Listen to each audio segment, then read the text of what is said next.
మొన్నటి వరకు మనం చూసుకుంటే ఢిల్లీ కేంద్రంగా నిరసనల పేరిట అల్లర్లు జరిగేవి.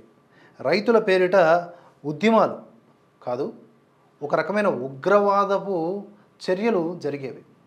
ఎంతోమంది జనాల్ని ఇబ్బంది పెట్టేటటువంటి ఘటనలు చోటు చేసుకున్నాయి. సిఏఏ అల్లర్లు తీసుకోవచ్చు, ఇంకా చాలా హత్యల ఏకంగా. Ankit Sharma, hope you know that officer name. నేను అనేది ఏంటంటే ఇప్పుడు ఆ అవకాశం ఢిల్లీలో లేదు, మరి ఎక్కడ ఉంది?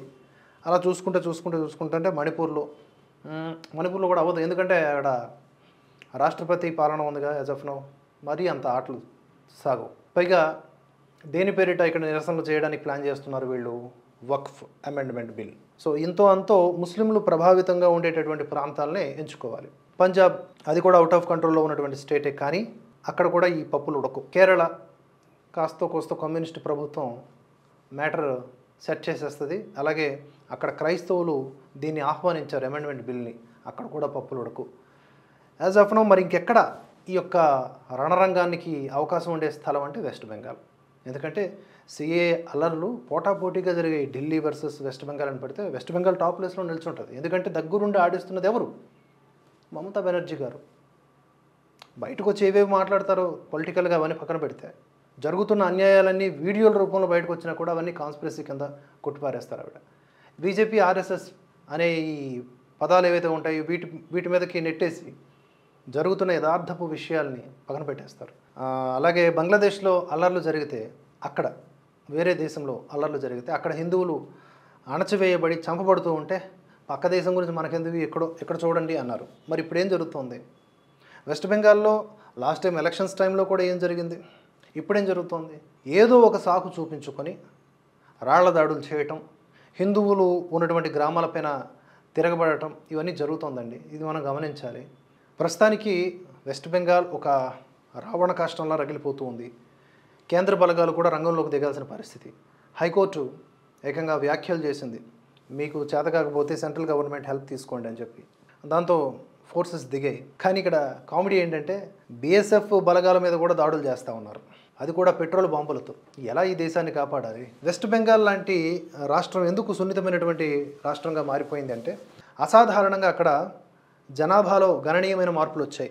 ముఖ్యంగా హిందూ ముస్లింల మధ్య తీసుకుంటే 2011 లెక్కల ప్రకారం 71-27% ఉన్నటువంటి హిందూ ముస్లిం జనాభా, హిందువుల సంఖ్య 60 దాకా తగ్గిందని, ముస్లింల సంఖ్య 40-45% పెరిగిందని తెలుస్తోంది. దీనికి గల కారణం ఏంటంటే, సహజంగా అంటే ఆర్గానికల్గా ఇది పెరగలేదు. ఈ బర్మా నుంచి, పశ్చిమ బెంగాల్ నుంచి రోహింగ్యాల పేరిట ఈ వలసదారులు వస్తారు కదా, వాళ్ళకి టెంట్లు ఇచ్చి, కరెంట్లు ఇచ్చి, ఆధార్ కార్డులు ఇచ్చి, ఓటర్ కార్డులు ఇచ్చి, ఒక ఓటు బ్యాంక్గా మలుచుకొని ఏదో ఒక ప్రాంతంలో, అంటే జనం లేనటువంటి ఒక ప్రాంతాన్ని వాళ్ళకి ఇచ్చి అదొక విలేజ్గానో వీధిగానో మార్చి, తద్వారా వాళ్ళ యొక్క సంఖ్యను పెంచుకుంటూ పోవటం.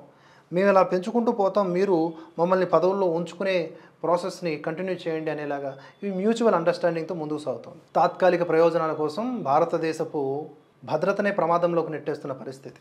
అమర జవాన్ల స్థూపాన్ని కూడా తన్నినటువంటి స్థలం ఇదిగో ఈ వెస్ట్ బెంగాలే. అంతేకాదు వెస్ట్ బెంగాల్ ఎంతోమంది మహానుభావులకు కేంద్రం. స్వామి వివేకానంద ఇలాంటి వాళ్ళందరికీ, ఎంతోమంది స్వాతంత్ర్య సమరయోధులకు కేంద్రం. కానీ ఈరోజు ఆ రాష్ట్రంలో నెలకొంటున్నటువంటి పరిస్థితులకు ఓపెన్గా ఉన్నదున్నట్లుగా మాట్లాడడానికి ఎవరికి నోరు రావట్లా.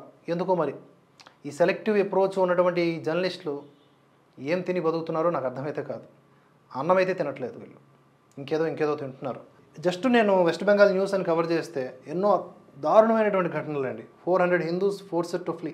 400 మంది హిందువులు పారిపోవడానికి పరిస్థితులు నెలకొన్నాయి. గ్రామాల నుంచి తట్టబట్ట సర్దుకుని పారిపోతున్నారు. ఆ వీడియోలు కూడా చూపిస్తాను మీకు. వక్ఫ్ యాక్ట్ ఏదైతే ఉందో దానికి నిరసన చేస్తూ అన్నట్లుగా ఒక కారణం చూపిస్తున్నారు. ఆ కారణం చూపిస్తూ ఇంత రచ్చగా పాల్పడుతూ ఉన్నారు. ఈ కథనం చూడండి ఒకసారి. ఇది చూస్తే ఎవరికైనా సరే గుండె తరుక్కుపోతుంది. Protest against Waqf law at Bengal's ground zero, grief and fear cut across divide, who will give justice అనేది టైటిల్. ఇక్కడ ఏమైందంటే, we kept calling the police after the attacks started, no one answered. Even after they hacked my husband and father-in-law to death, the bodies lay near our house for 3 hours. 32 సంవత్సరాల పింకీ దాస్ వాపోతున్నటువంటి మాటలు ఇవి. ఆవిడ చెబుతున్న దిగ్భ్రాంతికర విషయాలు ఇవి.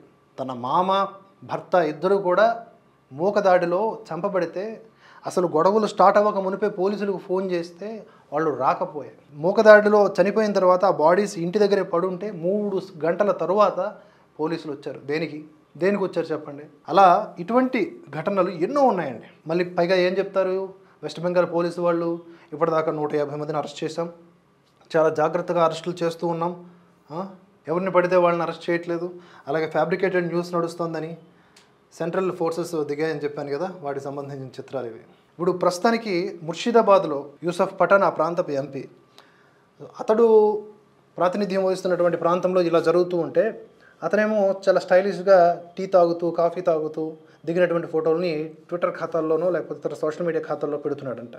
దీనికి సంబంధించి ఒక పోస్ట్ కూడా పెట్టట్లేదంట. ఏదో క్రికెట్ గురించి రీట్వీట్లు చేసుకుంటున్నాడు ఆయన. మరి క్రికెట్ ఆడుకునేవాడు క్రికెట్ ఆడుకోకుండా పాలిటిక్స్లోకి ఎందుకు రావడం? నువ్వు ఒక ఎమ్మెల్యేవి ఎంపీవి ఎందుకు అవ్వాలి? ఇప్పుడు చూడండి, Murshidabad violence, CM Mamata's first statement out, BJP attacks. ఏం చెప్తారు ఈవిడ? చాలా విల్ నాట్ ఇంప్లిమెంట్ వక్ఫ్. ఈవిడే రెచ్చగొట్టారు. వక్ఫ్ అనేది రాజ్యాంగబద్ధంగా అమల్లోకి వచ్చింది, నువ్వు యాక్సెప్ట్ చేయాలి. లేదు మేము యాక్సెప్ట్ చేయము, మేము ఇంప్లిమెంట్ చేయము. అప్పుడలాగే 23,500 మంది ఏవైతే టీచర్ పోస్టులు స్కామ్ జరిగిందో దాని మీద సుప్రీంకోర్టు డైరెక్ట్ చెప్పింది, అవన్నీ క్యాన్సిల్ చేసి అర్హులు ఎవరైతే ఉన్నారో వాళ్ళకి ఇవ్వాలని. అవి కూడా మేము ఇంప్లిమెంట్ చేయమంట. సుప్రీంకోర్టు మాటలు మేము వినం, రాజ్యాంగ పరిధిలో మేము బతకం, రాష్ట్రపతి సంతకం చేసినటువంటి గెజిట్ను కూడా మేము ఫాలో అవ్వం. ఇలా మాట్లాడుకుంటూ పోతే, ఇలా మన చట్టాలని మనమే రక్షించుకోకపోతే, ఫాలో అవ్వకపోతే ఇంకా మనం ప్రజాప్రతినిధులమని ఎలా అనిపించుకుంటాం? కేవలం గెలవాలి, గెలిచి తీరాలి, ఆ గెలుపు కోసం ఏదన్నా మనం చేయాలి, ఎంతకన్నా దిగజారిపోవాలి అనేలాగా ఈవిడ వ్యవహార శైలి మనకు కనిపిస్తూ ఉంది. ఇప్పుడు ఏమంటారు వీళ్ళు? బీజేపీ ఆర్ఎస్ఎస్ మూకలే అటాక్ చేస్తున్నాయంటే ఏమన్నా అర్థం ఉందా? రీజనింగ్ ఉందా? ఈ రాజకీయాలు పక్కన పెడితే ఎవరైతే ఉన్మాదుల్లాగా రోడ్లపైకి వచ్చి ఇదే అదనుగా షాపింగ్ మాల్స్ లూటీ చేస్తున్నారు, పాకిస్తాన్లోనూ బంగ్లాదేశ్లోనూ జరుగుతున్నట్లుగా వెస్ట్ బెంగాల్లో జరుగుతుందండి. ఇది మన భారతదేశానికి తల వంపు. కనీసం చీమ కుట్టినట్లుగా అలాగేదో కాఫీ తాగుతూ అలా సినిమా చూస్తున్నారు ఈవిడ. చాలా బాధాకరమైనటువంటి పరిస్థితి. ఇక ఈవిడ ఒక ఆవిడ ఉంటుంది, మహువా మైత్ర, నోరేసుకొని డబ్బులు తీసుకొని క్వశ్చన్స్ వేస్తారన్నమాట. ఈవిడ బాగా famous. Manipur is burning, BJP government is responsible అని మాట్లాడిన ఈవిడే Bengal is not burning, this is BJP conspiracy అని మాట్లాడుతుంది. కళ్ళు కాకులు పొడిచాయా? నాకు అర్థం కావట్లేదు. అన్ని వీడియోలు బయటకు వస్తూ ఉన్నాయి, ఈమె ఇలా మాట్లాడుతూ ఉంది. అంటే ఏమాత్రం మానవత్వం ఉండదండి వీళ్ళకి.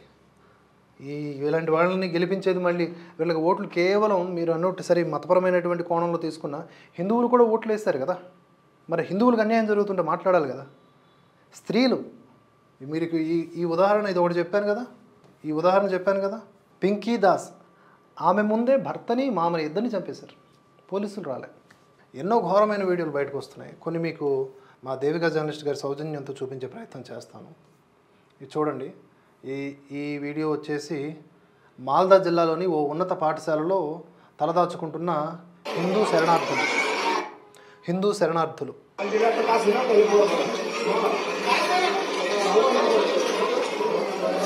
కాదండి, ఇవన్నీ గ్రాఫిక్సా, ఆర్టిఫిషియల్ ఇంటెలిజెన్సా? కంటి ముందు కనిపిస్తున్న నిజాలు కదా. మణిపూర్లో ఏదో జరిగిపోతుందని అక్కడ తెగల మధ్య వివాదాన్ని మతాల కోణంలో చూపించినటువంటి పాస్టర్లు వెస్ట్ బెంగాల్ వెళ్ళి ఇప్పుడు గ్రౌండ్ లెవెల్ రిపోర్టు చేయండి, నిజాలు బయటకు వస్తాయి కదా. వీళ్ళందరూ పిల్లలు, తల్లులు, ఆడవాళ్ళు, మగవాళ్ళు, ఇబ్బంది పడుతున్న వాళ్ళు, ఏజ్డ్ పర్సన్స్ అందరూ కూడా ఇలా స్కూళ్ళు ఇతరత్ర ప్రాంతాలకు వెళ్ళిపోతూ ఉన్నారు, పారిపోతూ ఉన్నారు, ఊర్లు ఖాళీ చేస్తున్నారు. ప్రాణాలు ఉంటే చాలు. అప్పుడెప్పుడో 1947 పార్టిషన్ టైంలో పాకిస్తాన్ నుంచి హిందువులు అలాగే పారిపోయి వచ్చారు భారతదేశానికి, ఆటదడ్డమైన విభజన వల్ల. ఇప్పుడు కూడా అదే జరుగుతుంది. కాకపోతే వెస్ట్ బెంగాల్లోనే అటు ఇటు తిరుగుతూ ఉన్నారు, సఫల్ అవుతూ ఉన్నారు. ఈ సఫల్ అవ్వడానికి కారణం ఎవరండి? పాలకులు కాదా?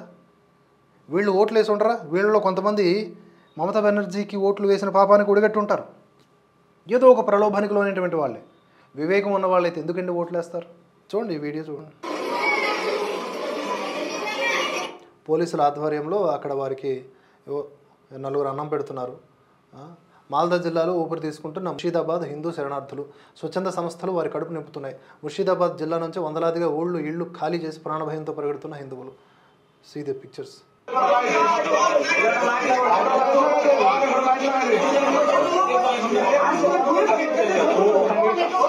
రాత్రి లేదు, పగలు లేదు, అటాక్ అవుతూనే ఉన్నాయి.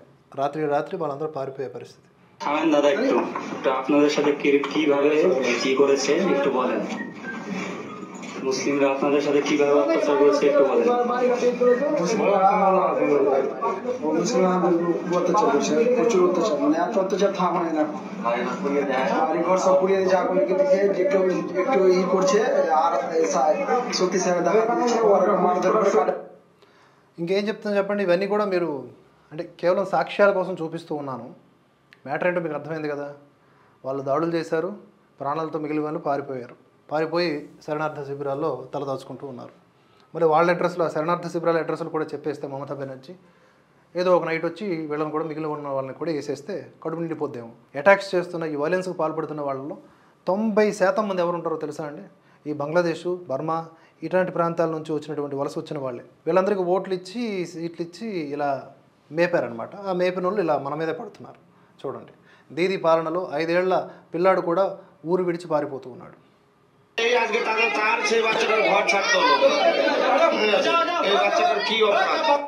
ఇవన్నీ ప్రూఫ్స్ కాదా అండి? బెంగాల్లో రాక్షస పాలన ఉంది అనడానికి. అల్లరిమోక దాడిలో భర్త కొడుకును కోల్పోయినటువంటి అభాగ్యురాలు.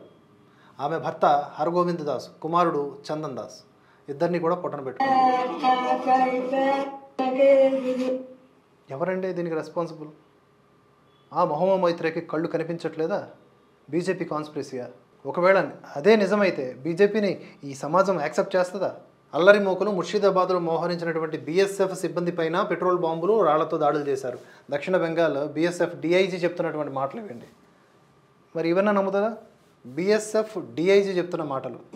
कल ऐसे वाक़ये हुए थे जब इस तरह की घटनाओं की रोकथाम के लिए हमारी पार्टियां गई थीं, तो एक आध जगह ऐसा हुआ था जब ये लोगों के आक्रमण का हमको అది అని చెప్తున్నది.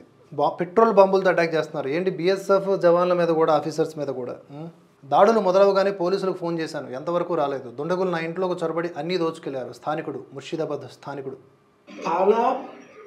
आधा घंटा बाद फिर भी हमला हो रहा था, फिर भी कॉल किया, आ रहा है ऐसे करते करते 2-3 घंटा तक कुछ नहीं आया, पुलिस प्रशासन कोई नहीं आया. అంటే కామన్గా మనకు కనిపిస్తున్నటువంటి అంశం ఏంటంటే, ఫోన్లు చేస్తున్నారు బాధితులు, అటాక్కి గురైన వాళ్ళు. ఇక్కడ 2 రకాల అటాక్లు: ప్రాణాలు తీసేటటువంటి అటాక్లు, ఇక్కడ ఆస్తులను దోచుకునేటటువంటి అటాక్లు. ధనం కానీ, విలువైన వస్తువులు కానీ అంటే ఇదే అదునుగా మోకలు రకరకాలుగా ఉంటాయిగా. ఫోన్లు చేస్తే 2-3 గంటలు ఆగి వస్తున్నారంట పోలీసులు. ఎందుకు అంటే ఇంక మరి అది డీలింగ్, ఇంటర్నల్ లింక్ అది. మీరు వెళ్ళి రండి, 12 గంటలకు వెళ్ళండి, 3 గంటలకు రండి, 3 తర్వాత మేము ఆన్ డ్యూటీలో ఉంటాము. ఇది ఒప్పందం. ఇలా జరుగుతుంది. బాధితులు ఇలా వాపోతూ ఉన్నారు. చూడండి ఏం జరుగుతుందో. ముర్షిదాబాద్లోని షంషేర్గంజ్లో దుకాణాలను లూటీ చేస్తున్న మూక క్రమంగా బంగ్లాదేశ్లో మారుతున్న పశ్చిమ బెంగాల్ ఒక క్యాన్సర్ లాగా ఈ భారతదేశానికి ఈ ప్రాంతం మారిపోయింది. మార్చేలా చేశారు మమతా బెనర్జీ లాంటి నాయకులు. చూడండి.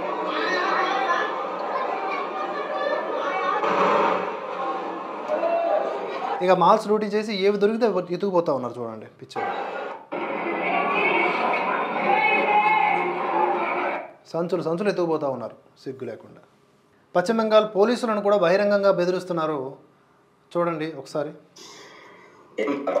ওয়েস্ট বেঙ্গল, মুর্শিদাবাদ এবং কলকাতার পুলিশ প্রশাসনকে বলছি, এই ওয়াকফ বিলের জন্য আমার মুসলমান ভাইরা মিছিলে আছে এবং মিছিল বানাইছে, তাদের গাতে যেন একটা ছিটকে ঘা যেন না পড়ে। সাবধান হয়ে যাও তোমরা। পুলিশ మా ముసల్మాన్లు రోడ్ల మీదకి వచ్చి ఈ ర్యాలీలు, ధర్నాలు లాంటివి చేస్తారు, ఒకవేళ మమ్మల్ని టచ్ చేస్తే మీ అందరికీ అని చెప్తున్నాడు ఆయన. అలా మనం తాజా అప్డేట్స్ చూసుకుంటే ఇప్పటివరకు 210 మందిని అరెస్ట్ చేశారు అంటూ అక్కడ పోలీసులు చెప్తూ ఉన్నారు. వెస్ట్ బెంగాల్ పోలీసు అధికారులు నడిమిట్ల కొన్ని ఫేక్ వీడియోలు కూడా హల్చల్ చేస్తూ ఉంటాయి. ఇప్పుడు మనం చూపించిన వీడియోలే కాకుండా కొన్ని ఫేక్ వీడియోలు అవి బెంగాల్లో అటాక్ చేయబడ్డవి అన్నట్లుగా మనకు చూపిస్తూ ఉంటారు. కాబట్టి నిజ నిర్ధారణ చేసుకోవాల్సిన బాధ్యత మనదే. ఇంత నిజం చెప్పి ఒక్క అబద్ధపు వార్తను సర్క్యులేట్ చేయడం వల్ల మనం చెప్పిన నిజమంతా కూడా అబద్ధమే అనేలాగా ఇదిగోండి ఇలాంటి క్వింట్ లాంటి ఛానల్స్ పోర్ట్రే చేస్తాయి. దయచేసి చాలా జాగ్రత్తగా ఇలాంటి మనం ఇచ్చేయాలి. ఎందుకంటే ఒక వీడియో మిస్లీడింగ్ అంటూ ఫ్యాక్ట్ చెక్ ఇప్పుడే ఫ్యాక్ట్ చెక్ రూపాలు ఎత్తారనమాట వీళ్ళు. కొన్ని వీడియోల్ని మాత్రమే లేదా ఏదైనా న్యూస్ని మాత్రం ఇది అబద్ధం, ఇది అవాస్తవం అని చెప్పే ప్రయత్నంలో అసలు వెస్ట్ బెంగాల్లో అటాక్సే అవ్వట్లేదని చెప్పే ఉన్మాదానికి కూడా ఒడిగట్టేటటువంటి ఛానల్స్ ద క్వింట్ లాంటివి. కనుక అది ఓపెన్ అవ్వట్లేదు, అది వదిలేసేయండి. మీకు మ్యాటర్ అర్థమైంది కదా. ఇలా ఎన్నో జరుగుతూ ఉన్నాయి. దీని మధ్య రాజకీయంగా ఒకరి మీద ఒకరు మాట్లాడుకోవడం ఇది కాదు. శాశ్వత పరిష్కారం కావాలి. మణిపూర్లో అయినా, పంజాబ్లో అయినా, కేరళలో అయినా, తమిళనాడు, కర్ణాటకలో అయినా, భాషాపరంగా, సాంస్కృతిక పరంగా, మతాల పరంగా ఇవన్నిటికీ ఒక సమూలమైనటువంటి శాశ్వత పరిష్కారం కావాలి. లేకపోతే ఈ దేశంలో ఒకప్పుడు హిందువులు ఉండేవారు అని చెప్పుకోవాల్సి వస్తుంది.